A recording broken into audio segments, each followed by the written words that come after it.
Kemudian bagaimana kita bisa membedakan antara musibah, ujian, dan azab? Musibah dan ujian sama saja. Bedanya musibah itu bahasa Arab, ujian bahasa Indonesia. Bisa jadi ibtila wal musibah. Jadi begini ya, intinya musibah yang datang dari Allah itu baik menimpa orang yang baik maupun menimpa orang yang bejat, dua-duanya rahmatnya Allah. Terserah mau dinamakan, kalau musibah tertimpa kepada orang yang jahat dikatakan itu azab, yes, monggo-monggo saja. Tetapi hakikatnya setiap musibah yang Allah turunkan kepada hamba, baik hamba yang baik maupun hamba yang jahat, dua-duanya itu rahmat, kasih sayang. Saya kasih contoh. Kalau ada orang baik, sholatnya luar biasa, bakti sama orang tua, ternyata diuji sama Allah, diberi rasa sakit. Ini karena Allah sayang kepadanya. Mana dalilnya? Tadi sudah saya katakan, jika Allah mencintai seorang hamba, Allah timpakan musibah kepadanya karena Allah ingin mengangkat derajatnya. Itu yang pertama. Loh, bagaimana Ustadz kalau musibah menimpa orang jahat? Apakah ini sakit? Apakah ini azab? Bisa jadi azab. Tetapi meskipun itu azab, itu juga bentuk kasih sayang Allah. Selama orangnya masih Islam, itu bentuk kasih sayang Allah. Saya kasih contoh. Ada orang suka berzina. Naudzubillah min dzalik. Dia berangkat naik mobil, mau berangkat ke hotel, menemui selingkuhannya di tengah jalan, tabrakan dahsyat, mobilnya hancur, kakinya patah. Mungkin orang-orang mengatakan ini azab, dan sah-sah saja kalau itu pelaku maksiat.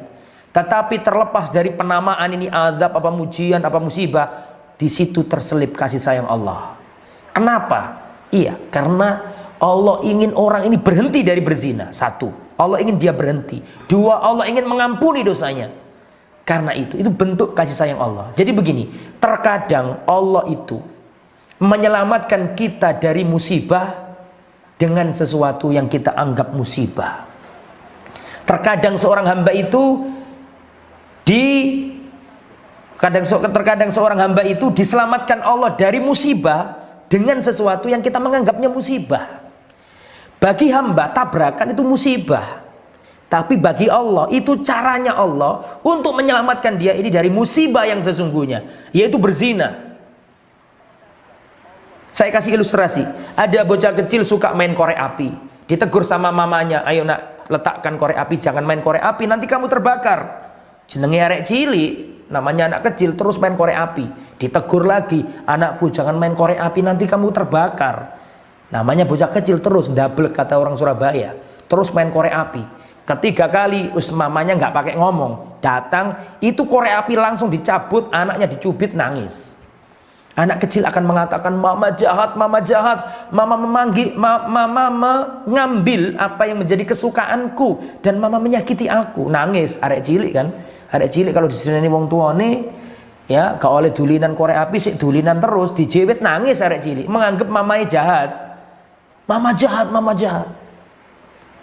Lah, seorang hamba kalau diberi ujian kepada Allah kok seperti anak kecil ini, ya berarti dia memang tipenya anak kecil.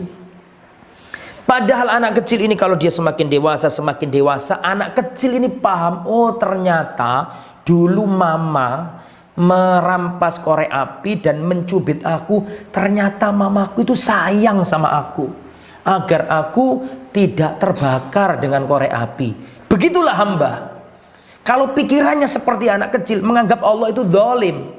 Tapi kalau pikirannya dewasa, ternyata yang dianggap musibah tadi itu, namanya anak kecil dicubit, dirampas mainannya, kan itu musibah bagi dia pada waktu itu. Ya, padahal itu caranya orang tua untuk menyelamatkan dia dari musibah yang lebih besar, yaitu terbakar. Begitu juga dengan seorang hamba, kalau melakukan maksiat, itu diberi oleh Allah musibah, sebenarnya itu caranya Allah untuk menyelamatkan dia dari musibah yang sesungguhnya dan lebih besar dari itu. Wallahu a'lam bishawab.